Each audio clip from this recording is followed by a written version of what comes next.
Hello friend, let's start the discussion of today's newspaper. First news I will start with our Prime Minister's visit to Germany to attend the G7 summit. So G7 summit 2022 is hosted by Germany and our Prime Minister is specially invited to attend the meeting. Now what is G7? G7 is a group of 7 countries plus European Union, or you can say the group of 7 countries having the largest economies in the world. Okay. Now the 7 countries plus European Union meet annually and meet annually in the G7 meeting and discuss about various global issues. Okay. Now in this year they may discuss about various issues like Russia-Ukraine war, disruption of supply chain, cyber securities, okay, then defense agreement, then you can say trading, bilateral, trilateral trading, free trade agreement, multiple treaties have been signed in the G7 summits. Okay, many important decisions have been taken in the meeting. So these are the global issues, important issues may be discussed in the G7 summit. Now, who are the countries in the G7 summit? I will show you. These are the countries: Canada, United Kingdom, Germany, Italy, Japan, France, USA. These are the, you can say, the largest economies in the world are included in the G7 summit, okay, and also the European Union as a special invitee. Okay, and I will show you another thing, that is, so G7 are these 7 countries: Canada, France, Germany, Italy, Japan, United Kingdom and United States, and if they include Russia, that will become G8 countries, and if they include these 12 countries, that is Argentina, Australia, Brazil, China, European Union, India, Indonesia, Mexico, Saudi Arabia, South Africa, South Korea, Turkey, then it will make G20 countries. Okay. So next year G20 meeting will be organized by India in the Union Territory of Jammu Kashmir. Okay, we all know that next year India is organizing G20 summit in Jammu and Kashmir. So currently G7 summit is going on in Germany. Okay, and India is not a part of G7 countries, but still is invited specially by Germany, okay, to deliver some important speech about economic development of a country. There is another reason behind the invitation of India, that may be to request India to raise his voice against Russia, okay, to ban the export of Russian oil. This may be also the issues. Okay, not only India, but they also invited 4 other countries, and the countries are Senegal, South Africa, then Argentina and Indonesia. Okay, these 4 countries are also invited in this year in the G7 meeting, and there is also a reason behind the invitation of these 4 countries, that is Senegal, South Africa, Indonesia and Argentina, because Chinese influence on these countries is growing day by day. That is also the reason behind the invitation of these 4 countries. So all total G7 7 countries plus European Union plus India and other 4 countries, total all these countries are currently in Germany to attend the G7 summit. So it is a 2 days program, 26th and 27th June. On I will tell you the total visit of our Prime Minister and the total summary of speech he delivered one by one. Okay, so so on the 26th June, what was the program, I will tell you, then I will come to the updated news of 27th June. So on 26th June, our Prime Minister first reached Germany, okay, and first thing he did was to meet the Indian diaspora. I will very shortly, I will totally discuss about the meeting. So here it is written, beside India, Germany also invited Argentina, Indonesia, Senegal and South Africa as a guest for the summit to recognize the democracies of the global south as its partner. The main reason is to resist Chinese influence on this country. Okay. Now I will tell you, First thing he did is to meet the Indian diaspora, and this is a program organized by Indian diaspora in Germany.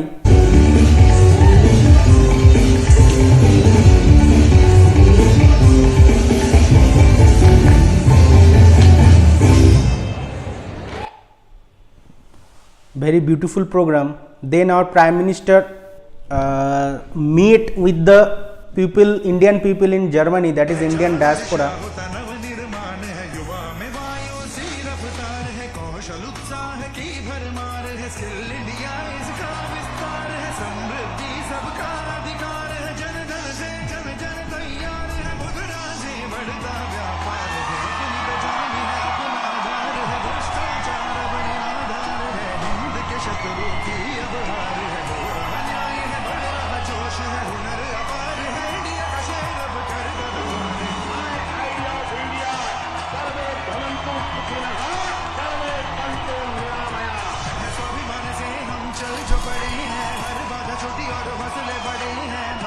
India का संकल्प है रुकना थमना अब न विकल्प है जो था अब दिखता अल्प है कल्प वृक्ष ये बढ़ रहा है ऐसे सागर चांद को देख बड़े जैसे दुनिया के लक्ष्य में उभर रहा है बदला आंखों से जो दिख रहा है जन जन का मनोबल बढ़ा है स्टार्टअप इंडिया की लहर चली है सूरज से ऊर्जा निकली है रोशन करती स्वच्छ है देश और नीयत साफ है गाँव शहर सब जुड़ रहे हैं जैसे एक साथ वो इच्छा शक्ति ऐसी प्रबल है देश की रग में जैसे नया बल है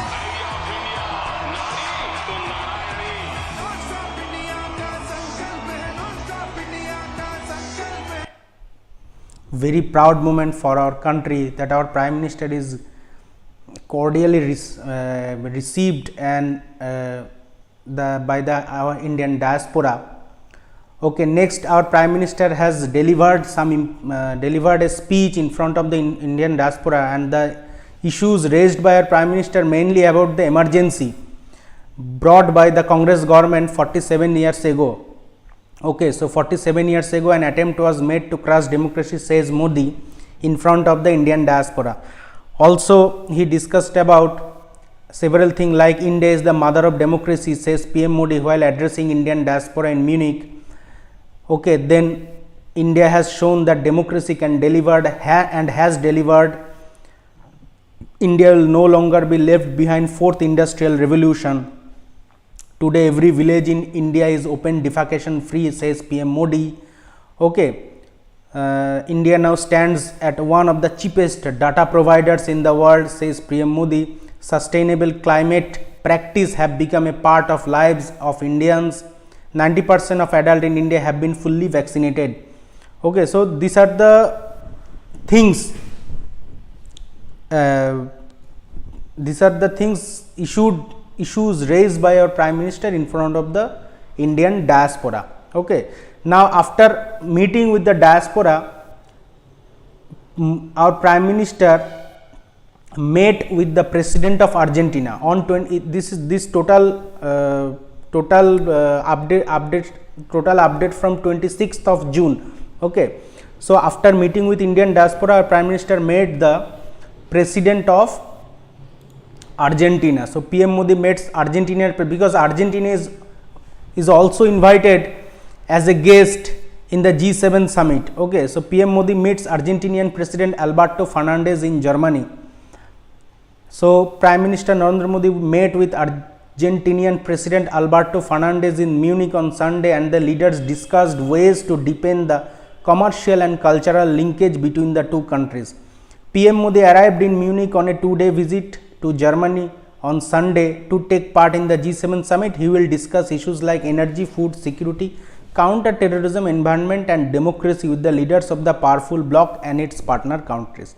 Okay, so this is the total program of our Prime Minister on 26 June. First he met with the Indian diaspora, second he met the President of Argentina. Okay, now side by side the G7 leaders were busy with their traditional work. And what are their traditional work? G7 to ban Russian gold imports in response to Ukraine war, US President Joe Biden. So this is their traditional on how to impose more ban on Russia, how to impose more ban on China. This is their traditional work. Okay. So President Joe Biden said Sunday that United States and other group of 7 leading economies will ban imports of gold from Russia. Okay, so Russia not only export oil and gas but also export gold. Okay. So of Russian gold export, 90% was consigned to G7 countries. Of this, Russian export over 90% or nearly 17 billion on exported to UK only. So UK only imports nearly 17 billion of gold from Russia. The United States imported less than 200 million in gold from Russia in 2019 and under 1 million in 2020-2021. So they are going to impose another ban on Russia.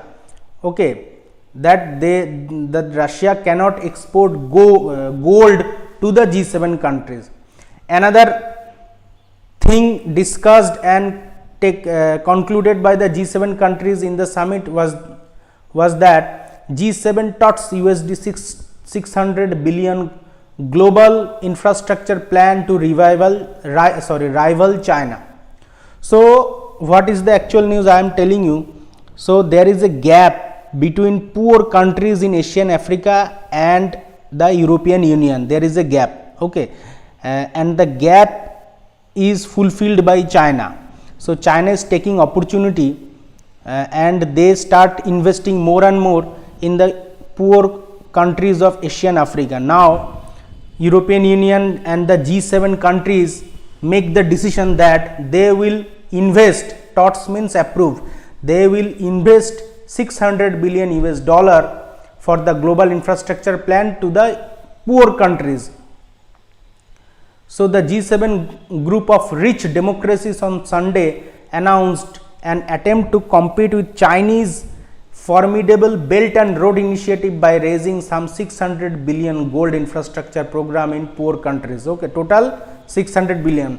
Now out of 600 billion, Biden said the target was for the United States to bring 200 billion to the table, with the rest of the G7 another 400 billion by 2027. So United States alone will invest 200 billion and the rest 400 billion will be invested by the other G7 members by 2027 to counteract China. Okay, so their meeting is mainly how to corner Russia, how to resist Chinese aggression. Okay, that's why they are invited, specially invited India as well as other 4 countries. So this is the total program of our Prime Minister as well as the G7 members on 26 June. Now come to 27 June means yesterday. That is the most vital day because our Prime Minister actually attended the G7 press conference. Okay, so I will discuss you.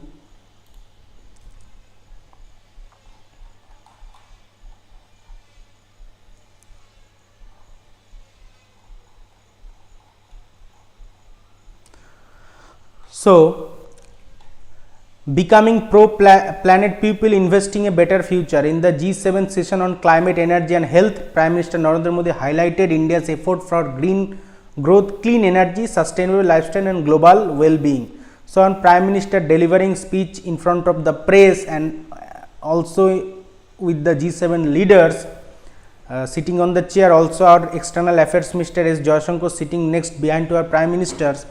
And our Prime Minister urged the G7 countries as well as the Europe to invest on India on the green energy or clean energy sector, because India is developing very fast on green energy and sustainable lifestyle. Then during G7 session on climate, energy, health, PM Modi highlighted India's effort for green growth, clean energy, sustainable lifestyle and global well-being. Okay, this is updated news. Then PM Modi and South African President Cyril Ramaphosa held talks on the sidelines of G7 summit, because South Africa is also invited as a guest appearance. So PM Modi met the President of South Africa Cyril Ramaphosa. Now the leaders discussed further expanding bilateral ties in trade, investment, defense, pharmaceuticals, food security and more. Next,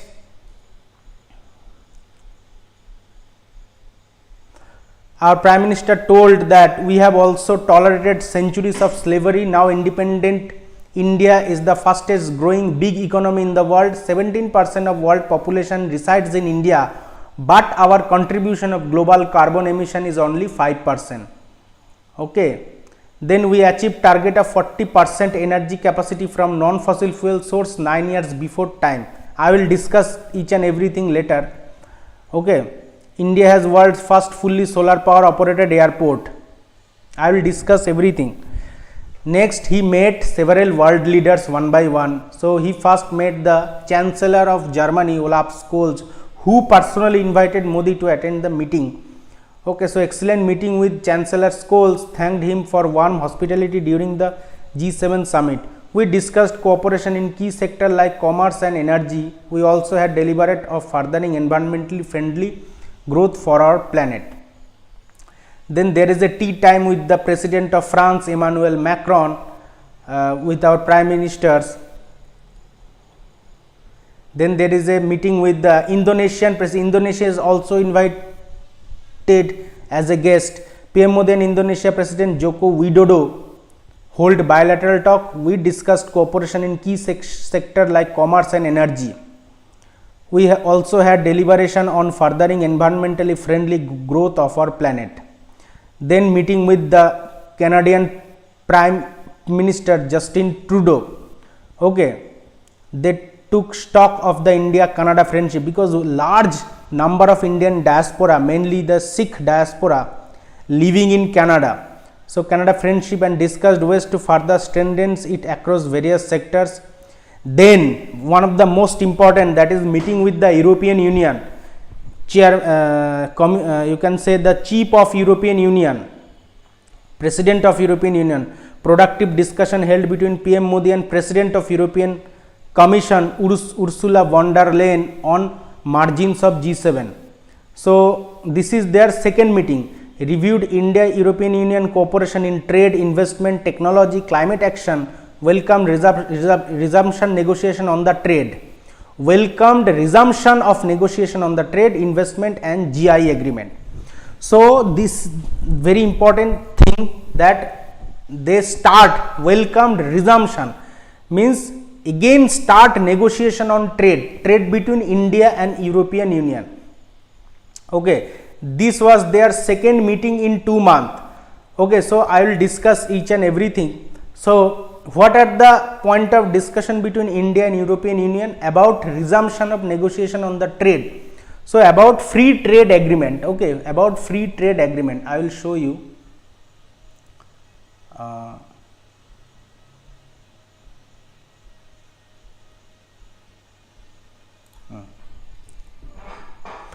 India and European Union resume negotiation for free trade agreement after 9 years. Okay. So India and European Union have relaunched negotiation for free trade agreement after 9-year full, Minister of Commerce and Industry said. The negotiation were relaunched at an event held at the European Union headquarters at Brussels.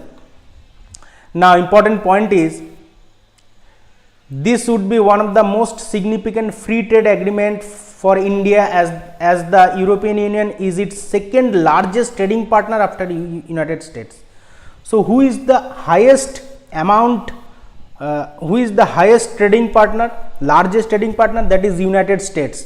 So highest amount of money is traded between India and US, and the second largest trading partner after United States is European Union, and third may be China. Okay, so the India-European Union merchandise trade has registered an all-time high value of $106.36 billion in 2021-22 with a year-on-year growth of 43.5%. India export to the European Union jumped 57% in fiscal year 2021-22 to 65 billion. India has a surplus trade with European Union. Very good. Means export is more than import. India has a surplus trade with European Union. Now another thing discussed between them is, beside negotiations were also launched for a standalone investment protection agreement, IPA, and geographical indicators agreement, GIS. Now, what is investment protection agreement and geographical indicator agreement, I will tell you.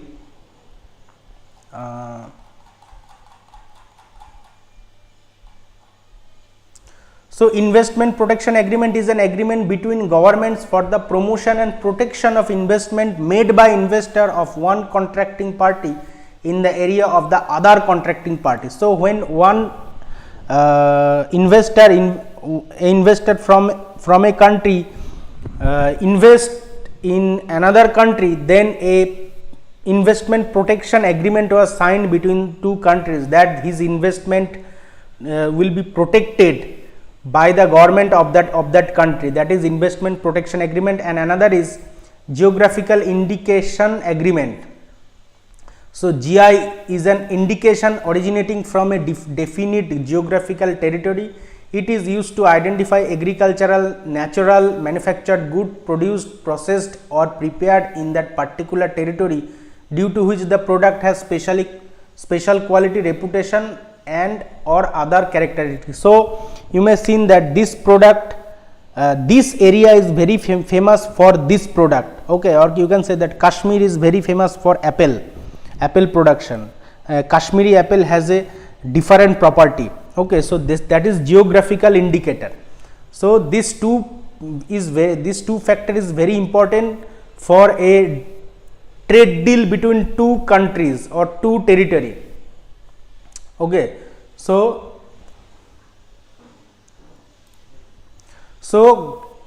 launched for a standalone investment protection agreement and geographical indicators agreement.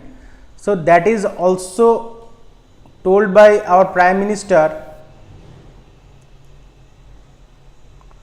that is reviewed India-EU cooperation in trade, investment, technology, climate action, welcome resumption of negotiation on the trade, investment and GI agreement. GI means geographical indicator agreement, okay, that this product is very famous on this area, that is geographical indicator agreement, Ministry of External Affairs Ministry. So, that is their point of discussion, okay. And a related thing I want to say you that this is a free trade agreement between India and European Union. A negotiation is currently going on. India has already signed a free trade agreement with Australia couple of weeks ago, okay. In the month of April, India has signed a free trade agreement with Australia. I will show you. From textile and pharmaceuticals to healthcare and education, here is how India-Australia trade agreement benefited India. So, this is India-Australia Economic Cooperation of Trade Agreement, India-Australia Economic Cooperation of Trade Agreement, virtual signed by both the Commerce Ministry of the countries, India and Australia, okay. So, India already signed a free trade agreement with Australia, and currently it is under negotiation, it is under discussion between India and European Union about the free trade agreement.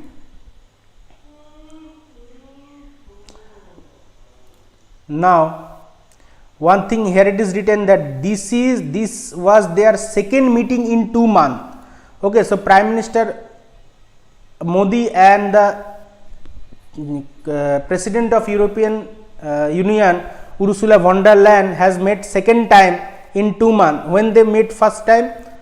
Here in Raisina dialogue, in the Raisina dialogue. This is the Raisina dialogue. What is Raisina dialogue? The Raisina dialogue is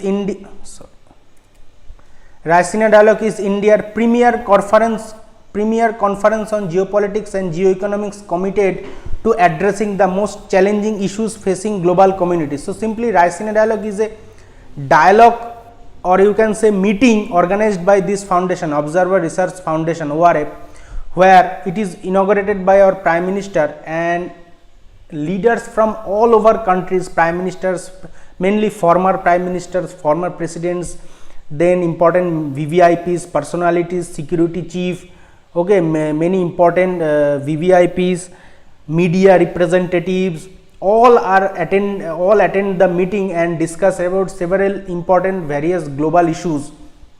So, every time in every year this dialogue is organized in New Delhi by the Observer Research Foundation, and every time there was a chief guest, and this year 2022 the chief guest was she Ursula von der Leyen, President European Commissioner. So that was the time when Prime Minister Modi met with the President of European Commissioner, and the second time in the G7 summit. Okay, so in Raisina dialogue, these are the speaker, important speaker. Okay, very view all.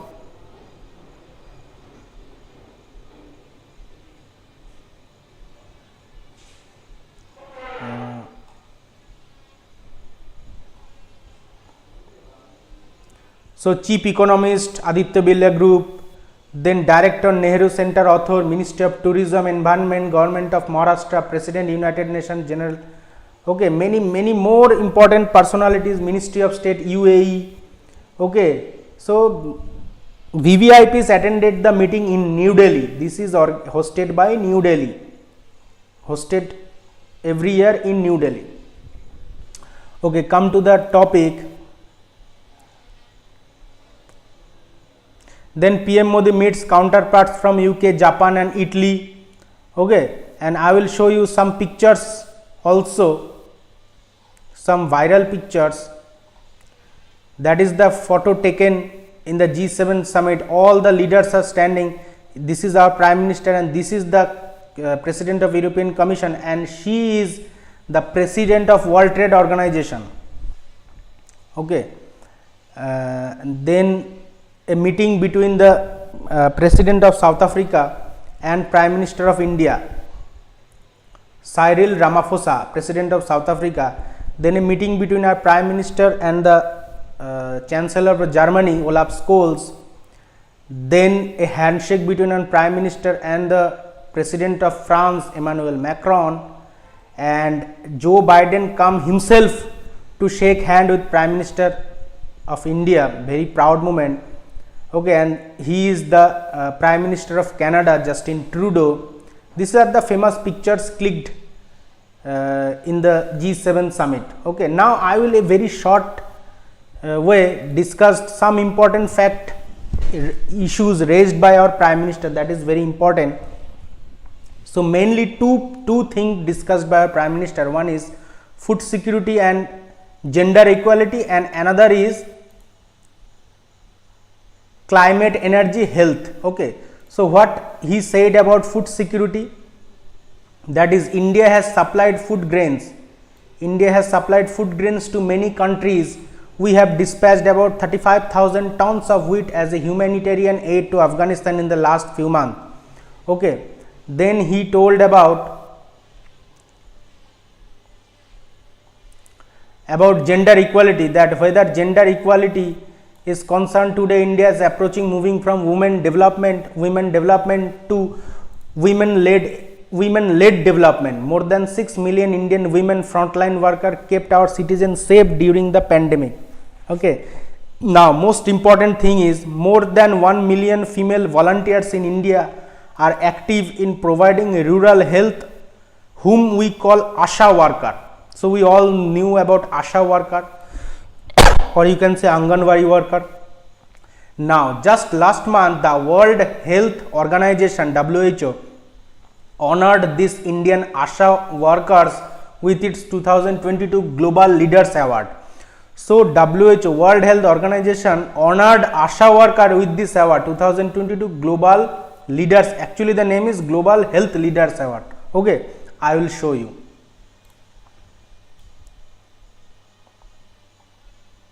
WHO Director General announces Global Health Leaders Award. So total 6 awardee in this year 2022. So honorees of the Global Health Leaders Award, first is Dr. Paul Farmer from Rwanda, then Dr. Ahmed Hankir, a British Lebanese psychiatrist, then Miss Ludmila Sofia Oliveira Varela, okay, a youth sports advocate from Cabo Verde, then polio workers in Afghanistan, and ASHA, accredited social health activities worker. So ASHA are more than 1 million female volunteers in India honored for their crucial role in linking the community with the health system to ensure those living in rural poverty can access primary health care services as shown throughout the COVID-19 pandemic. And Mr. Yoi Sasakawa from Japan. Okay. So this 6 person as well as organization was awarded with the WHO Global Health Leader Award. Very proud moment. This things was raised by our Prime Minister in the G7 press conference. Okay. So and another issues related to climate energy. So what he said about climate energy, that is 17% of world population reside in India, but our contribution of global carbon emission is only 5%. Also, our dedication to our climate commitment is evident from our performance. We have achieved the target of 40% energy capacity from non-fossil sources 9 years before time. So what actually the news is, in COP 21 means Conference of Party Meeting 2021, which was organized in 2015 in Paris, also called as Paris Agreement for environment. So there our Prime Minister has promised that within 2030 India will be generate their electricity 40% from non-fossil sources. Okay, the target date was 2030, but by 2021 India already achieved the 40% target to produce energy from non-fossil sources. So it is 9 years before time. Now another important thing is the target of 10% ethanol blending in petrol has been achieved 5 months before time. So petrol is blended with ethanol. Ethanol is a replacement of petrol, and ethanol is also a green product. Okay, they did not emit ethanol do not emit carbon. So if 90% petrol blended with 10% ethanol, it will be economical and it will also sustainable, eco-friendly. So 10% ethanol blending in petrol has been achieved in 5 months before time. India has the world first fully solar power operated airport. Now another important thing, India has the first fully solar power operated airport. Now which is the airport fully solar operated, and the airport is this Kochi International Airport.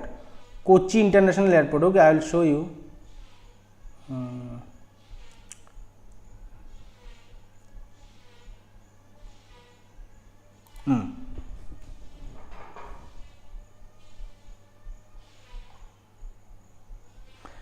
This Indian airport is the world first fully solar powered airport. Which airport? This airport, the Kochi International Airport in Kerala, is setting example for the rest of the world by contributing towards the environment. It is the first ever fully solar powered airport with an inauguration dedicated solar plant.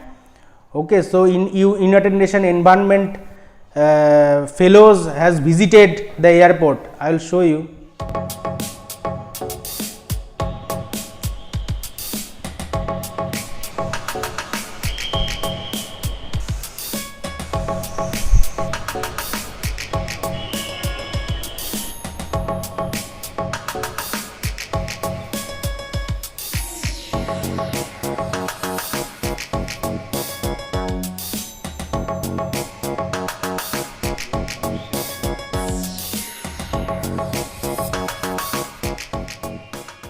When you want to do something new, you need pioneers.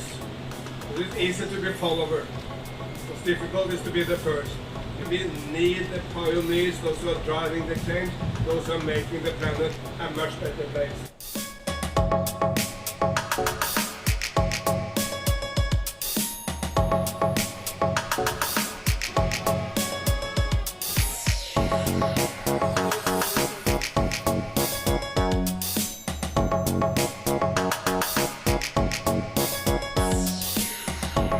Very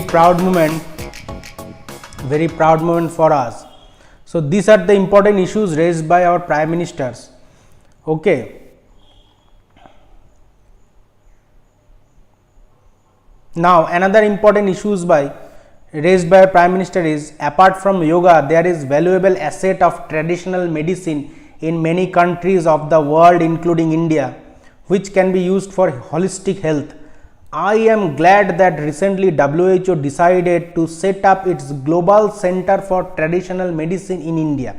So World Health Organization decided to set up Global Center for Traditional Medicine, or you can say Ayush.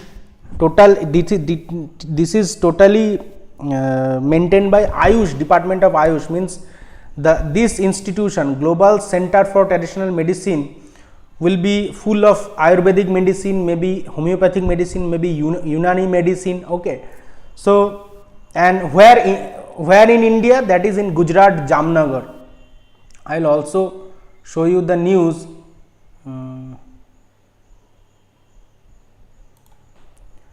WHO established the Global Center for Traditional Medicine in India. Okay, the World Health Organization and the Government of India today signed. News is from 25th March 2022. Signed an agreement to establish the WHO Global Center for Traditional Medicine. This Global Knowledge Center for Traditional Medicine, supported by an investment of $250 million from the Government of India. Okay, and Prime Minister Shri Narendra Modi lays foundation stone of WHO Global Center for Traditional Medicine at Jamnagar, Gujarat. Okay, this news published by Ministry of Ayush on the date 19th April 2022. So on that occasion, this occasion, laying foundation stone for the Global Center, who are the invitee? Prime Minister of Mauritius Sri Pravind Kumar Jugnauth and Dr. Tedros Ghebreyesus, Director General of World Health Organization, was invited in that inauguration program. Okay, in Jamnagar, Gujarat. Very proud moment. So these are the total discussion related to the visit of our Prime Minister in Germany to attend the G7 summit. Okay, I have discussed each and everything. Now come to next topic.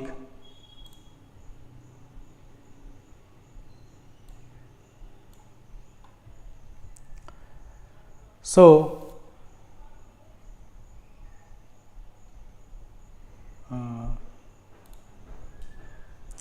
India's gig workforce to reach 2.35 crore by 2030. Very important point. Now India's gig workforce. Who are the gig worker? Gig worker is like online food delivery boy is a gig worker. Then online, if you book for maintenance of AC, maintenance repair, okay, then cab driver, Uber driver, Ola driver.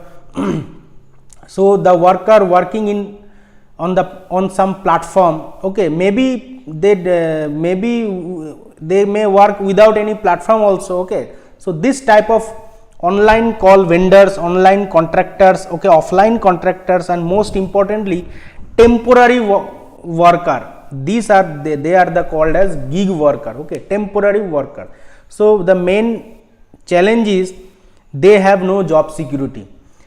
If anything happened to them, there is nobody who can help their family. Okay, so Government of India come with policies for the gig workforce. Now this total responsibility given to Niti Aayog to form the policies. Okay, because Niti Aayog is the think tank for the Government of India. Now Niti Aayog published a report about the gig workforce, and I will tell you about the report.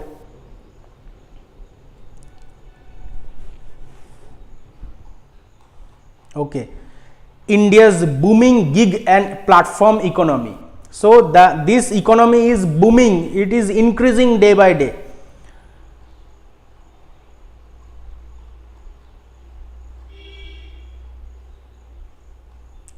About policy.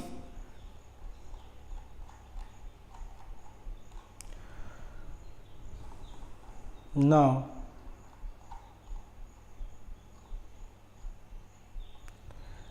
the rapidly burgeoning gig workforce is ushering in a new economic revolution globally. India, with its demographic dividend of 500 million labor force and the world's youngest population, rapid urbanization, widespread adoption of smartphone and associated technology is the new frontier of this revolution. Okay. Now, what are the thing raised by Niti Aayog, that the study estimate that in 2020-21 77 lakh or 7.7 million workers were engaged in the gig economy. The gig workforce is expected to expand to 2.35 crore workers by 2029-30. So, within 2030 it will touch the amount of 2.34 crore. At present, about 47% of the gig work is in medium skilled job. A medium skilled job, like you can say cab driver. Okay, cab driver, that is a medium skilled job. About 22% in high skilled. High skilled means like AC repairing, okay, electricity gig worker, and about 31% in low skilled job. Low skilled job may be food delivery boy, no skill is required. Okay. So, these are the point. Now, what are the important policies taken by Niti Aayog, that is to build a platform, a platform India initiative. Now, built on the pillars of accelerating platformization by simplification and handholding, funding, support and incentive, skill development and social financial inclusion, like the immensely successful Startup India initiative may be introduced. Now, what are the use of the platform? Now, ferrying of passenger for hire may be permitted in all category ranging from 2-wheeler, 3-wheeler, 4-wheeler.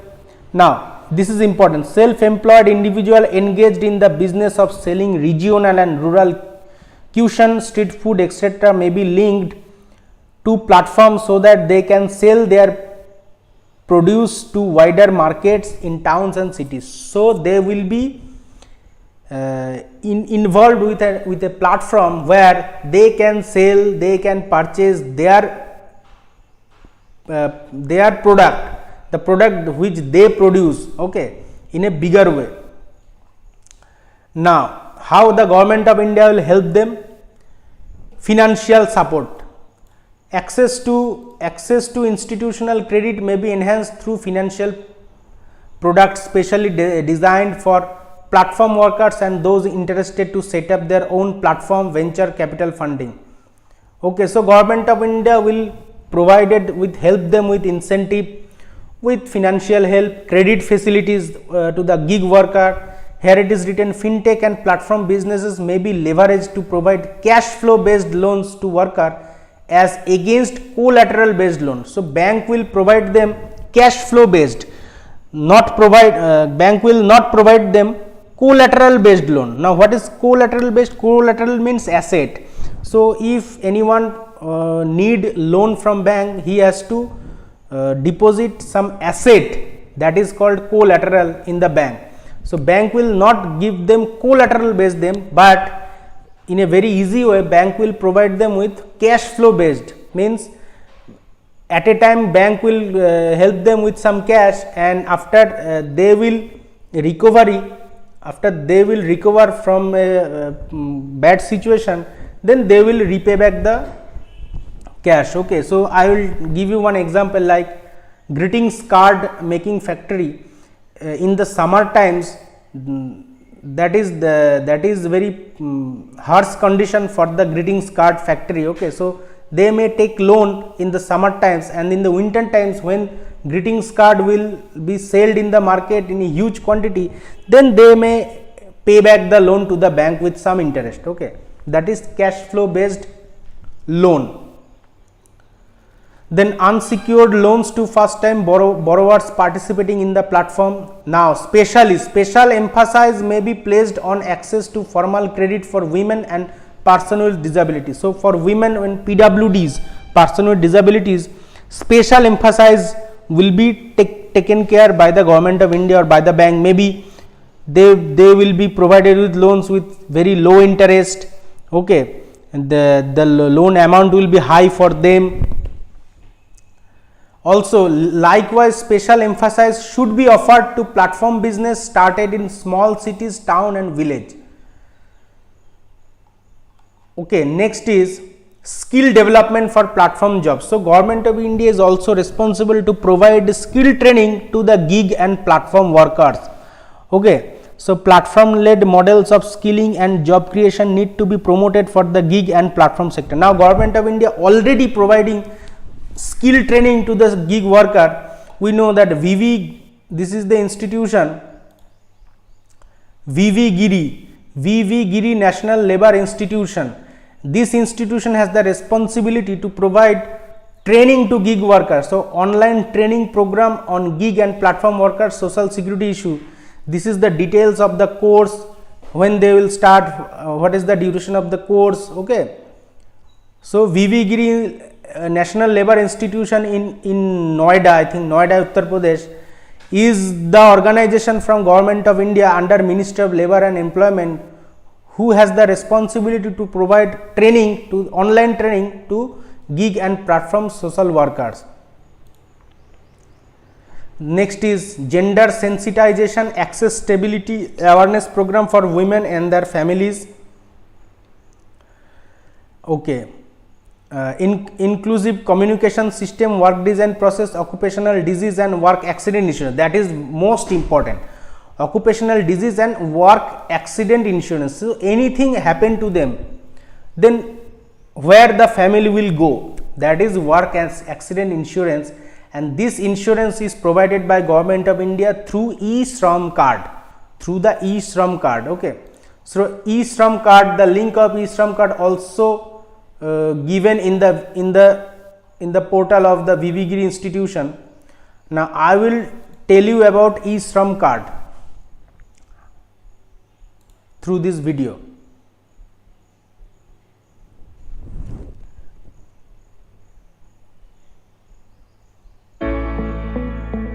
एक 137 करोड़ की आबादी वाला हमारा भारत दुनिया का दूसरा सबसे बड़ा जनसंख्या वाला देश है। इस बड़ी आबादी का एक बड़ा हिस्सा असंगठित क्षेत्र में दिन रात मेहनत करता है। इनकी संख्या 38 करोड़ से भी अधिक है। ये असंगठित श्रमिक मनरेगा कामगार, प्रवासी श्रमिक, street vendor, mid day meal श्रमिक, सिर पर बोझ ढोने वाले, ईंट भट्टा मजदूर, कचरा उठाने वाले, घरेलू कामगार, धोबी, रिक्शा चालक, भूमिहीन और खेतीहर मजदूर, निर्माण, बीड़ी, हथकरघा मजदूर और आशा एवं आंगनबाड़ी कार्यकर्ता आदि हैं। यानी देश अर्थव्यवस्था की एक बड़े हिस्से की जिम्मेदारी इनके कंधों पर है, जिसे ये पूरी कुशलता के साथ निभा रहे हैं। हमें इस बात का गर्व है कि हम एक आर्थिक महाशक्ति बनने जा रहे हैं और इस मकाम को हासिल करने में इनका बहुत योगदान है। इनके इस योगदान को देखते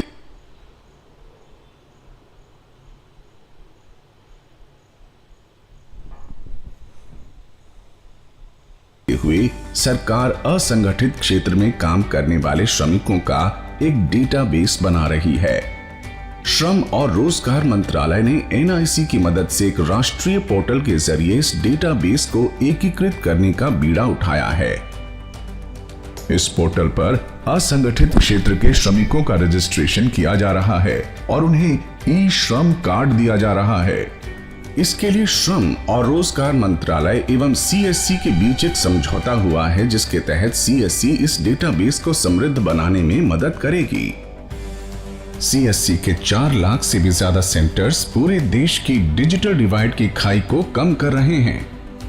भारत सरकार के कई तरह की सेवाओं को आप वीएलई जनता तक पहुंचाने में सो आफ्टर रजिस्ट्रेशन ए श्रम card will be generated. Okay, I will show you the picture of the e-shram card. और ई-श्रम कार्ड एकदम मुफ्त है। साथ ही इस ई आएगा, आप श्रमिक से इस ओटीपी को लेकर भरें। इसका मतलब श्रमिक ने इस पूरी प्रक्रिया के लिए अपनी सहमति स्वयं दी है। सबमिट करते ही स्क्रीन पर असंगठित श्रमिक का ई-श्रम कार्ड चमक उठेगा। So this is the model of e-shramCard having 12 digit e-shram number, or you can say universal account number. Okay. So by producing this e-shramCard, a worker will get the benefit of the government of India, mainly accidental benefit. Okay, mainly the accidental benefit. Now which type of accidental benefit is given by government of India through this e-shramCard? That is, if a worker is registered on the e-shram portal and meets with an accident, he will be eligible for rupees 2 lakh on death or permanent disability and rupees 1 lakh on partial disability. So it is instantly given to his family. Okay, that is the benefit of the e-shramCard. That is the benefit of the e-shramCard. So in this way, government of India is helping the unorganized sector employees, or you can say worker working in unorganized sector, and protect them and their family with an accidental insurance through e-shramCard. Move to next topic.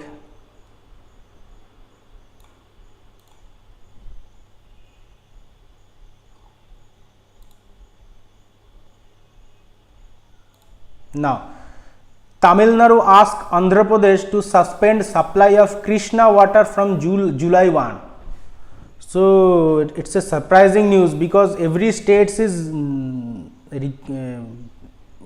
requesting for water, but Tamil Nadu is requesting Andhra Pradesh not to supply any more water to Tamil Nadu. Okay. Now what is the actually link between Tamil Nadu and Andhra Pradesh? I will tell you through a picture, that this is the river Krishna originating in Maharashtra, flowing through Karnataka and finally enters Andhra Pradesh and finally falls in the Bay of Bengal. Now this is the reservoir, Sri Sailam reservoir, and through this reservoir a link was constructed, and another reservoir is another 2 number of reservoir was constructed in Andhra Pradesh. One is Somasila reservoir and another is Kendaleru reservoir. Now Kendaleru reservoir, from Kendaleru reservoir to Pundi reservoir in Chennai, there is a link canal between Kendaleru reservoir and Pundi reservoir. Okay. So through that canal, the water from of Krishna river directly flow from Kendaleru reservoir to Pundi reservoir. Now from Pundi reservoir, how the water is distributed in Tamil Nadu? From Pundi reservoir, 3 reservoir linked with Pundi reservoir. One is Cholavaram tank, another is Red Hills tank, another is Chembarambakkam tank. Okay, this 3 tank is connected with Pundi reservoir through various canal network, and through this canal network irrigation has been done in Tamil Nadu. Okay. Now the news is that Andhra Pradesh has opened the gate of this Kendaleru reservoir. So huge amount of water is flowing through this canal, Kendaleru Pundi canal, to this Pundi reservoir. Now through this Pundi reservoir, huge amount of water flows through this 3 tank, including this Chembarambakkam tank, and the government of Tamil Nadu forcefully open the gate of Chembarambakkam tank, and excess water flows to this river, Adayar river. Okay. So there is excess water in all this tank beyond its limit. So that's why Tamil Nadu urged Andhra Pradesh to stop supply of temporarily supply, not permanent, temporarily stop supply of Krishna river water from July 1. Okay, that is the news. I will tell you about the news. That is, the Water Resource Department has written to Andhra Pradesh government to suspend Krishna water supply from Kendaleru reservoir. Okay. So Chennai has received nearly 2.5 TMCFT. TMCFT means, I will show you. So officials said Chennai has received nearly 2.4 TMCFT means 1000 metric ton cubic feet water of Krishna water released from Kendaleru reservoir in Andhra Pradesh since May 8. Kendaleru reservoir means from this reservoir. This Kendaleru reservoir total 2.5 thousand million cubic feet water has been released. Now the entry point into Tamil Nadu on the Kendaleru Pundi canal. So through this Kendaleru Pundi canal, total 610 cubic water has been flown to the Pundi reservoir. Now from Pundi reservoir, it has flown to these tanks, Chembarabakkam tank. So the shutter gate of Chembarambakkam reservoir were opened last week to release water as a precautionary measure when the city received heavy rains. Okay, so this is the news. Move to next news.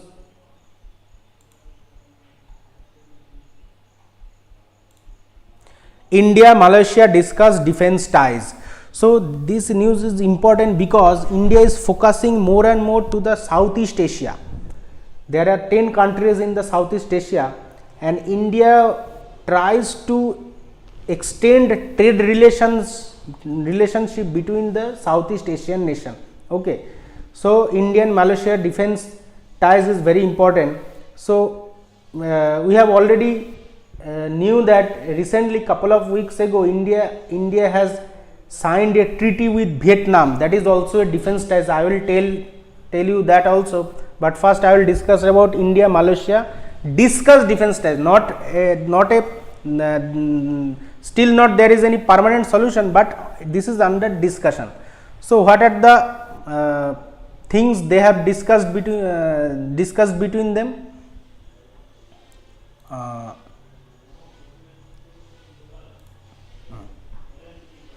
India-Malaysia decide to enhance defense cooperation. Okay.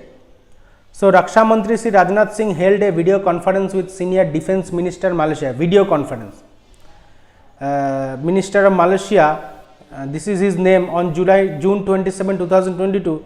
A wide range of issues concerning bilateral, regional and defense industrial cooperation were discussed during the meeting.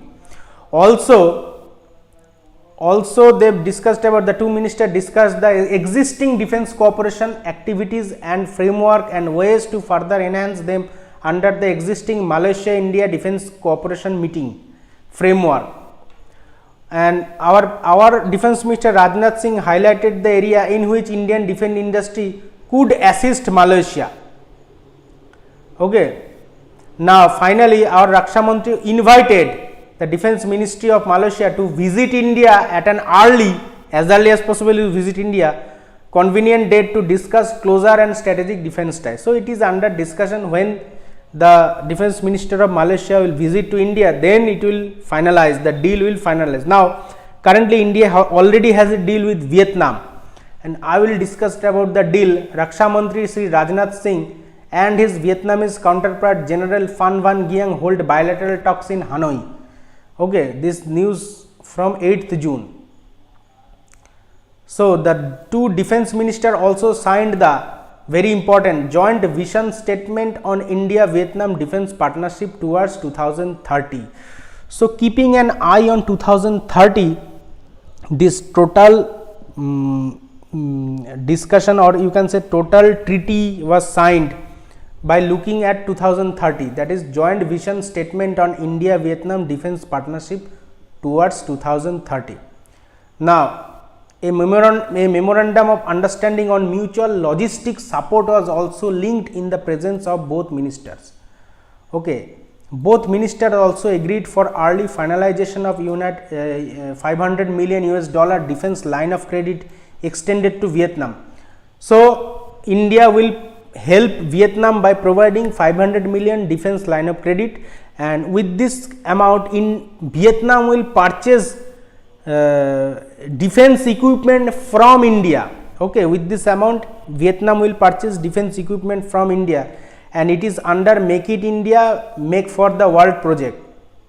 Now already Vietnam started purchasing Indian equipments, okay, with this 500 million defense line of credit. And I will also tell you that Rajnath Singh handed over 12 high-speed guard boat to Vietnam. India on June 9 formally handed over 12 high-speed guard boat constructed under the government of India's 100 million defense line of credit to Vietnam at a ceremony at Hong Ha shipyard during the ongoing visit of Defence Minister Rajnath Singh to the Southeast Asian nation. So, 12 number of high speed boats under the 100 million defense line of credit by the government of India, and which company is responsible to produce this 12 number of high speed guard boat? That is L&T. Okay, L&T will produce. Here it is written, the speedboat will be operated by the Vietnamese border guard force. The deal was executed by Larsen and Toubro, and of the 12 boats, 5 were built in India while the remaining were built in Vietnam with assistance from Larsen and Toubro, L&T. Okay, so in this way India is expanding defense ties with the Southeast Asian nation. Move to next topic.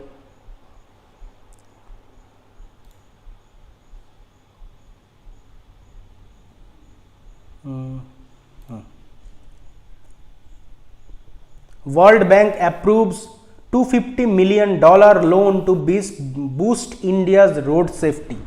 Okay, so as per World Bank, India is a high prone accidental country. Okay, number of accident is very high in India. That's why World Bank is proposing a $250 million loan to India. And why World Bank is ready to provide loan to India? Because they know that India is capable to repay back the loan, and the country which needs actual the loan, that is Sri Lanka, Afghanistan, World Bank will not provide them with any loan. That is the fact. Now, what is this news? World Bank approves $250 million loan to boost Indian road safety. That is, the World Bank on Monday approved $250 million loan for the Indian government's road safety program that address the high road accident fatality rate in the country. Okay. Now, one thing mentioned by World Bank, that is official government data show that each year road accident in India kill about 1.5 lakh people and leave 4.5 lakh injured. More than half of the victims are pedestrian, cyclist or motorcyclist, and almost 84% of all fatalities are among road users between the working ages of 18 to 60 years. Okay. Now, which are the states where the road will be constructed? That is, the Indian State Support Program for Road Safety financed by World Bank will be implemented in the state of Andhra Pradesh, Gujarat, Odisha, Tamil Nadu, Telangana, Uttar Pradesh and West Bengal. So, these are the states where the amount given by World Bank will be implemented for constructed a safety road. Okay, accident proof road. This type of road will be constructed by government of India by the help of World Bank. Okay, so this is the total discussion from today's newspaper. So if you like my discussion, please subscribe my channel, like the video, share the video. We will meet tomorrow with new topic. Thank you very much.